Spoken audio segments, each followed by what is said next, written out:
Well, good morning, good afternoon, everybody. My name is Greg Cooper, the Director of Conservation Implementation at the Sustainable Forestry Initiative. I'm joined with my colleague Chase Cook, our Manager of Conservation Implementation. Thank you for being here today to learn more about our request for proposals for our Payment for Carbon Stewardship Practices RFP, which will be taking place in the Northwest and the Lake States, U.S. Just for a little background, Sustainable Forestry Initiative is a certification organization that certifies over 370 million acres across the U.S. and Canada. For this project, we'll be specifically talking about large forest landowners in the Lake States and the Northwest United States. And with that, Chase can put the next slide. I just want to introduce our our U.S. Climate Smart Forestry staff. That are really leading the charge on our Climate Smart Forestry Initiative in the United States. We're led by Lauren Cooper, our Chief Conservation Officer. We have Healy Hamilton, our Chief Scientist, and then there's Chase, myself, and Rachel Hamilton, our Senior Manager of Conservation Programs, who is also here today. So I just want to give a brief context for why Climate Smart Forestry and these carbon stewardship practices are important to the Sustainable Forestry Initiative and our program, and point you towards our SFI forest management standards, which in 2022 were revised to include its own climate smart forestry standard. And as part of that standard, we're asking organizations that are certified to the SFI forest management standard to consider practices to identify climate change risks and act on those risks in their forest management operations. I also want to point out that this does not apply to everyone that is here on the call today. And this RFP is open to others outside of SFI certification, but it's really important context for us to show that this is why we care about advancing climate smart forestry and why we're seeking to learn more about forest management practices that can lead to good climate outcomes. So this is embedded in our current standards. And so in 2024, we launched our Climate Smart Forestry Initiative across the United States and Canada. This effort has been supported by several grants in Canada. It was supported by Environmental and Climate Change Canada to support a series of actions primarily focused on First Nations in Canada to impact climate smart forestry on management across 1 million hectares of Canadian forest land to engage with stakeholders and to pilot and evaluate practices there. In the US, our Climate Smart Forestry Initiative is supported from the Doris Duke Foundation, in addition to the United States Department of Agriculture Forest Service. As part of our efforts in the United States, we're hoping to lead workshops, sessions at conferences across the United States to ensure our visibility and viability of our Climate Smart Forestry interventions, engaging with diverse networks across the United States, and support climate smart wood and paper products that support U.S. economic and environmental resiliency, offering solutions to enhance climate-informed forest management. Specifically for our call today, we're going to be pointing at that yellow box there, which we're seeking to provide funds to large landowners across the Lake States and the Northwest to implement carbon stewardship practices on 12,000 acres in these two focal regions. As I mentioned, the USDA Forest Service is a key sponsor of this effort. So this past year, we received a grant through the Inflation Reduction Act, the Forest Landowner Support Program, and the funding opportunity is Landowner Payment Program for Carbon Stewardship Practices. So the goal of this grant is to pass funds directly to forest landowners to implement carbon stewardship practices on their land bases. Our key partners in this program are Michigan State University Forest Carbon and Climate Program, who will be helping us lead workshops and information sharing about the outcomes of our granting efforts, and American Forest to lead our modeling efforts for our carbon stewardship practices. So what are carbon stewardship practices? These are practices that enhance our carbon benefits of forests while maintaining diversity of our ecosystem services. They're practices that seek to optimize carbon within the context of ecosystem integrity and climate adaptation, but not to maximize the carbon at the expense of other forest health or habitat. And they are going to vary across site conditions, and they're going to vary from region to region. And another thing about the carbon benefits from these practices that might be realized immediately upon implementation or over the course of decades. So in some cases that may be implemented, there might be an additional reduction in carbon stocks, but it might result in higher resilience that stabilizes, increases carbon over time. So for this program, the reason why we chose the Northwest and Lake States, we're thinking about two different types of uh, carbon stewardship approaches. One being a carbon defense and one being a carbon offense approach. So in the Northwest, we know that there are threats from wildfire, from drought that are affecting the ability for ecosystems to maintain and hold carbon. And so thinking about how we can defend the carbon in those systems and what practices can be implemented on the ground to defend that carbon. In the lake states where we're seeing increased sequestration rates, we're thinking about how we can augment the ability of forests in those regions to sequester carbon. So it's our carbon offense offense play. And so we recognize that there are different forest types across these two regions, and there will be different practices that will make sense for those different forest types. But what we're seeking are carbon stewardship practices that will address and mitigate some of the climate trends and vulnerabilities in those regions.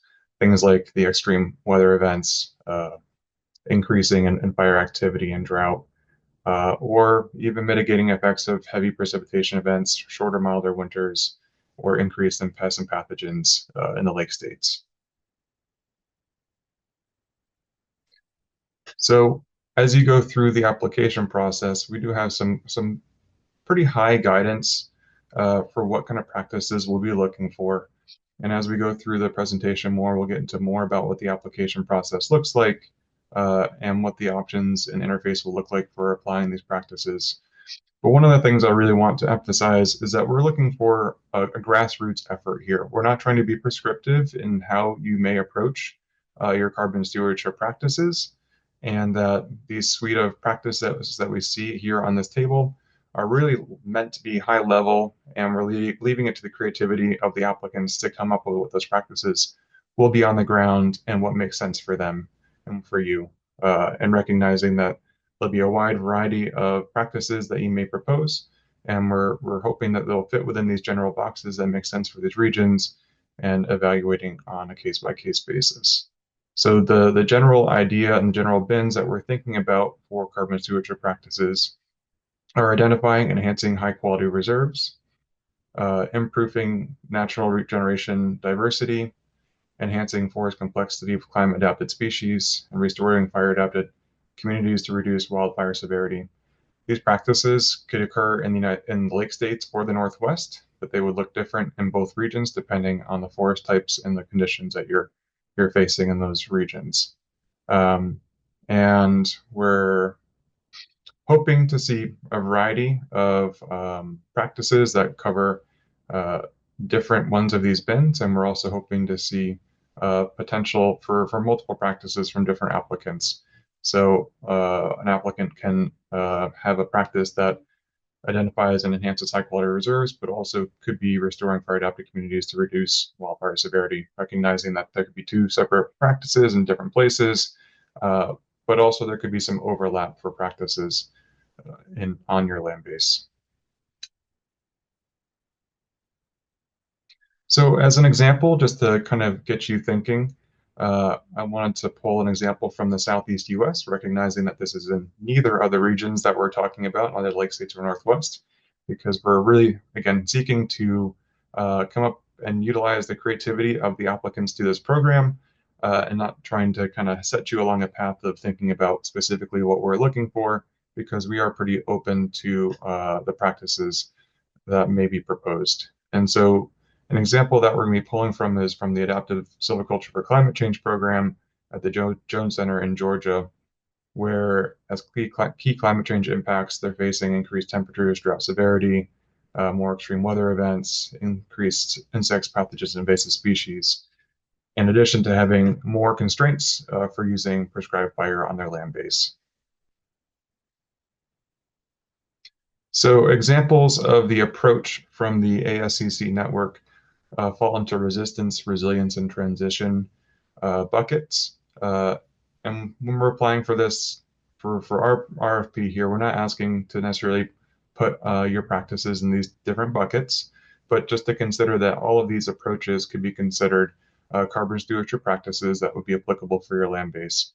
So in at the Jones Center in Georgia, the primary outcome is to have more climate resilient species on the land base, specifically longleaf pine. And so all of these practices that we're seeing here specifically actually do reduce carbon on the landscape in the short term, with the idea that over the long term you'll have a more resilient land or forest to climate change and to the changing conditions, uh, but will lead to more stable carbon over time. So in these examples, primarily looking to promote longleaf pine through thinning, through removing offsite species, and combining that with prescribed fire. So you could see that this could be a practice of enhancing fire adapted communities, but it also could be a practice where you're enhancing potentially high carbon reserves by leaving larger trees on the landscape. So with that, we'll go to the next Q&A slide here. So we're going to have multiple times in this presentation where we can have times for Q&A. I encourage you to use the Q&A function in this webinar, and we will answer them as we can. We are really hoping to emphasize Q&A over the course of this webinar. We will be covering more details about the application process in the next slides. But if you have any questions specifically around what our carbon stewardship practice is, I will be happy to attempt to address them right now. And if I can't address them on the call today, we'll be able to address them with you one-on-one after this call. So what states qualify as the Pacific Northwest? So the Pacific Northwest, what we're counting are Northern California, Oregon, Washington, Idaho, and Western Montana. So it does include both the wet side and dry side in the Northwest. All right. Do encourage exactly what Greg said. Please accumulate the questions as we go, and then at each pause, we'll have two more pauses. I'm going to now turn to some of the basics of the RFP and how to access the application submission portal. Beginning with the overview of the RFP itself, we're going to be awarding a maximum of $300,000 per recipient, and we will be looking for a minimum of 300 acres of proposed treatment across all activities in that award.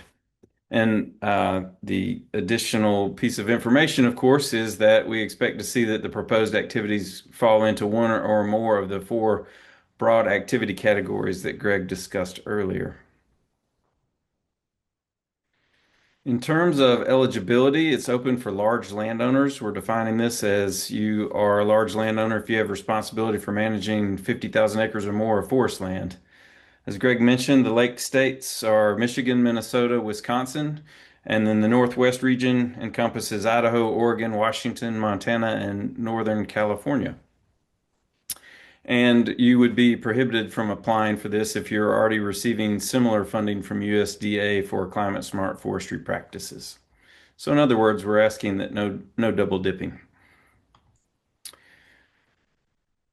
In terms of the selection criteria, what we'll be looking for to make one applicant more competitive compared to another, first and foremost will be the alignment with what the programmatic priorities are. So alignment refers to how those proposed activities align to the categories, of course, but what Greg emphasized is important to emphasize again, it's a grassroots efforts. And so we're not in your proposal looking for particular prescriptions that we had in mind ahead of time. We're asking for folks to come forward with creativity. So as they align with those programmatic priorities, we're looking for creativity inside of those categories.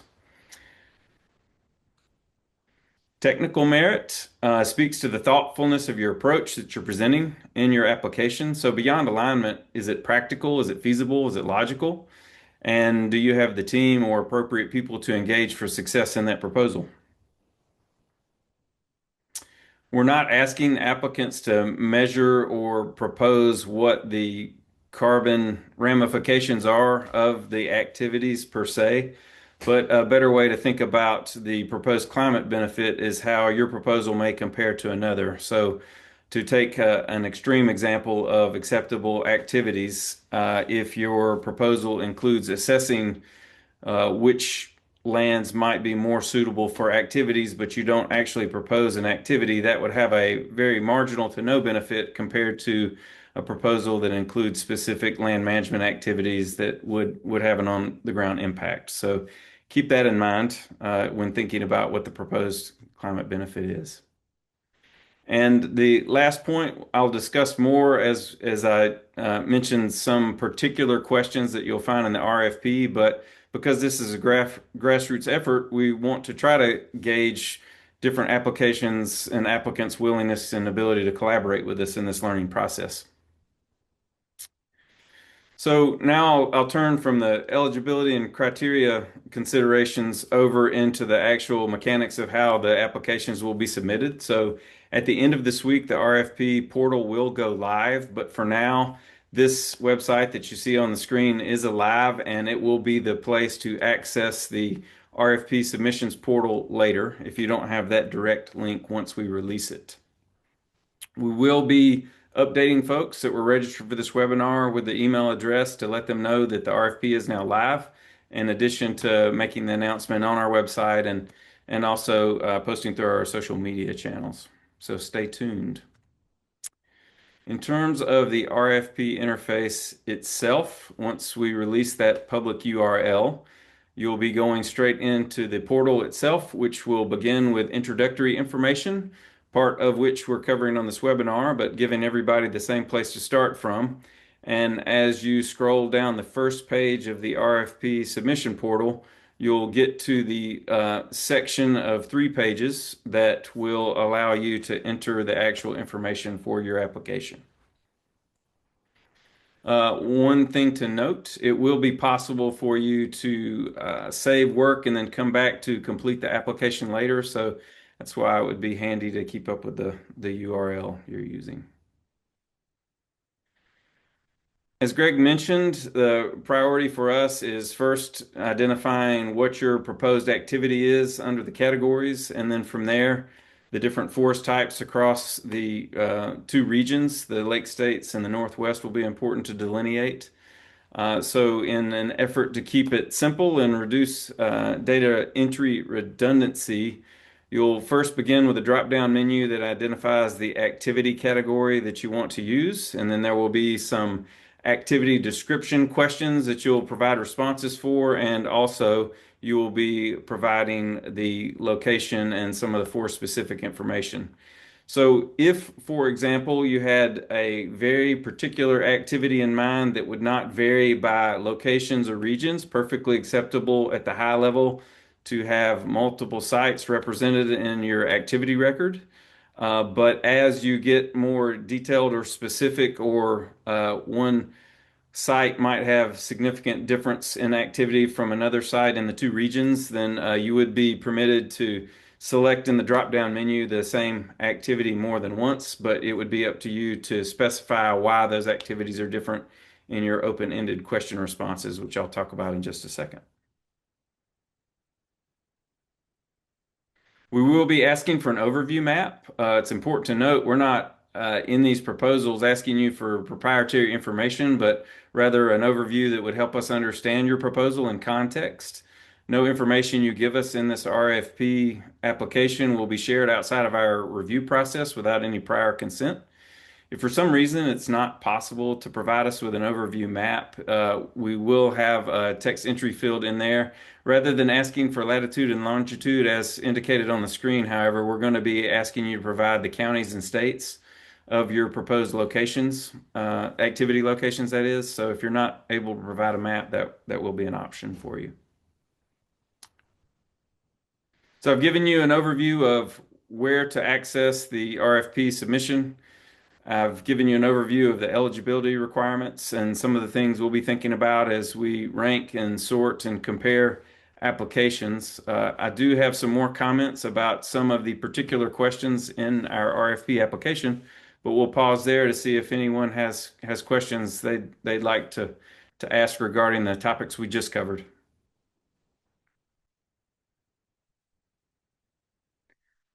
All right. I'm going to move to a few examples of questions to give you a little heads up on some things before you start your application process in earnest.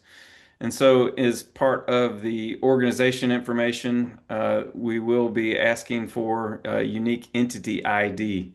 And this is a federal funding requirement. And so, if you in the past have been a primary recipient of federal funds, you may already have a unique entity ID. It would need to be active. However, under the terms of this grant, you're considered a sub-awardee. And so, as such, you may not have to go through the full board registration process as if you were the primary recipient. So, I will refer you to the sam.gov system for more details on that. Just be aware if you're strictly going to function as a sub-awardee, you might have a slightly abbreviated process to obtain your unique entity ID, but that will be required. Specific to each proposed carbon stewardship activity, we're going to have two open-ended questions that you're going to give details to flesh out beyond just the basic categories that Greg presented earlier. And so your proposed activities should, of course, fit into one of those. And what we're asking you to indicate in your open-ended responses, not long, but an open-ended text response. We want you to articulate what you're trying to achieve, why you're trying to achieve that, and how you will achieve it.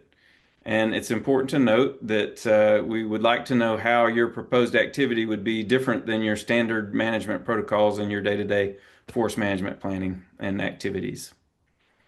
The second open-ended response regarding your approach to activity monitoring. Again, we're not asking applicants to measure carbon outcomes, but rather we're asking you to articulate what success looks like. So beyond we will complete this activity on X acres, we're more interested in hearing from you what does performance outcome validation look like? How would you measure the activity on your land base to say that it was or was not satisfactorily completed? So it's the type of information we're looking for in those questions.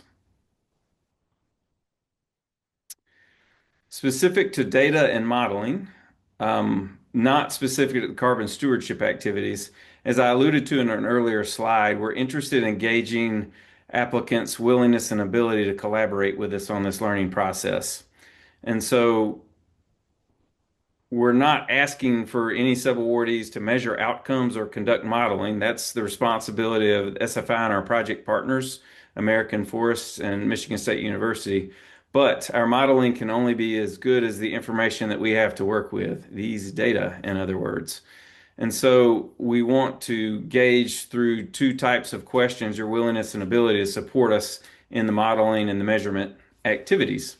And so our RFP is designed to help us gauge what you're able to do to help us in that. So the open-ended questions will be speaking to a higher level, and I've included on the screen now a data sharing RFP supplement, which will also be linked in the RFP for your reference. And so in the open-ended responses, it would be appropriate to be thinking about what the RFP supplement includes, and it gives you some more context and background on what we'll be attempting to model, given the amount of information that may be available to us. And so that reference document describes the minimum, better, and best situations for us with information we'll have to work with on the modeling side of it. And so the descriptors are basic location, condition management information, that's a minimum. But as you can elevate the amount of information shared, spatial detail, inventory, harvest planning information, as we move up that rung, it would allow us to do more sophisticated modeling. So that would be helpful to refer to in the open-ended responses. And the yes/no questions that will follow that open-ended response are intended to carve out specific little incremental pieces just to help us in a real simple format or fashion know what would be possible with the application that we're looking at. And a final reminder when thinking about these questions that I've just given a broad overview of, the overall intention is a learning process and collaboration. And so we are very much approaching this as a grassroots effort where we would work with the applicants to develop the project agreements and figure out what the comfort level is with information sharing. But the more information we have to work with, the better. So we want to make it a win-win for everybody involved. We want our funding to help you experiment with new ideas you might have, but need a little bit of a financial incentive to get over the finish line. And my comment about both ends of the expertise spectrum would be if you're well ahead of the game and very sophisticated in carbon stewardship practices, and we'd love to learn from you and hear what you've got going. And this is a way to have a financial incentive to share with us. If on the other end of the spectrum, this is something that you endeavor to do, but haven't maybe come as far as any kind of modeling and that sort of thing, that's perfectly fine too. We welcome both ends of the spectrum to emphasize that it is a grassroots effort and scalable demonstrations, new ideas, and learning from what you've been able to accomplish on the ground or tried to accomplish on the ground is what we're after. So it is a collaborative effort, and we hope that the RFP helps you communicate to us where you are in that. So our third and final Q&A pause, and we'll take a deep breath and see if anything came in over the Q&A format. All right. So we have a question. What kind of organizations are eligible for funding? Is it private landowners, companies, nonprofits, or schools? Chase, do you want to answer that question for me? Sure. The first category is large landowners. So if you have responsibility for managing, and we've defined large landowners 50,000 acres and above, that would be one criteria. Uh, Private is fine, corporate's fine. We're excluding government entities from this, but if you qualify as a large landowner and that doesn't require certification on your part, so that you would be eligible under those criteria. Next question is, what is the visibility between award winners? I understand the collaborative nature of with SFI, but is there an expectation between landowners? So we don't have a explicit expectation with landowners to share among each other. There will be opportunities for some sharing and information sharing with SFI and with a couple of our advisory committees. We do have a regional technical team that we are hoping to engage with this process as well in this application process. And so there might be some opportunities for collaboration there. I would say that if you felt like you would like to collaborate more with other entities and other organizations, I think we would definitely support that, but it isn't a requirement of the application. All right. Next question is, can citizens of any country apply for the grant? Unfortunately, this is a U.S.-based grant through the USDA Forest Service, so this grant is going to be explicitly for United States-based entities, and again, specifically in the Northwest U.S. and Lake States. Next question, we mentioned large landowners and private companies, but did not hear about schools or universities, university professors, scientists eligible to apply for the RFP. The answer to that is yes. If it's a university that owns a large land base, so we are looking for a larger forest land ownership, schools and universities would be able to apply as long as it's, yeah, for sure.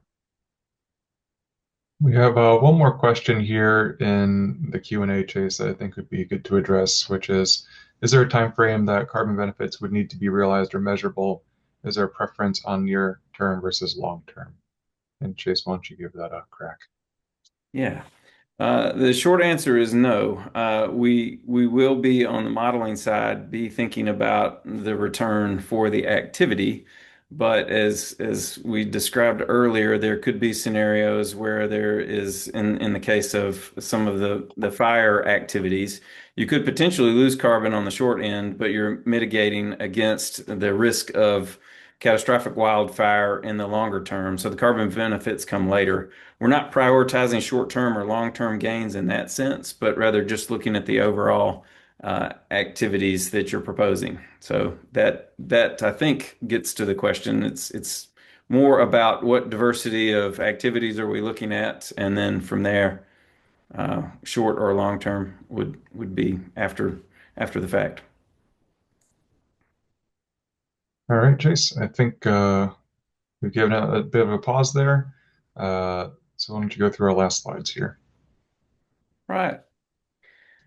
Just to wrap up our remaining minutes to give you an overview of what happens next. And so by the end of the week, the RFP application portal will go live. So you can begin looking at it at the end of the week. We're going to take the month of February to accept applications, and then the application period will close on February 27th, end of business day. So we would encourage you to be in touch before February 27th if you have any questions. Certainly don't want to leave anybody out, but we will be closing the door on applications at the end of February. We'll take the month of March to go through all the applications, rank, sort, and so forth, and they'd be moving through the process in March with the anticipated completion of agreements at the end of April. So that is our estimated timeline.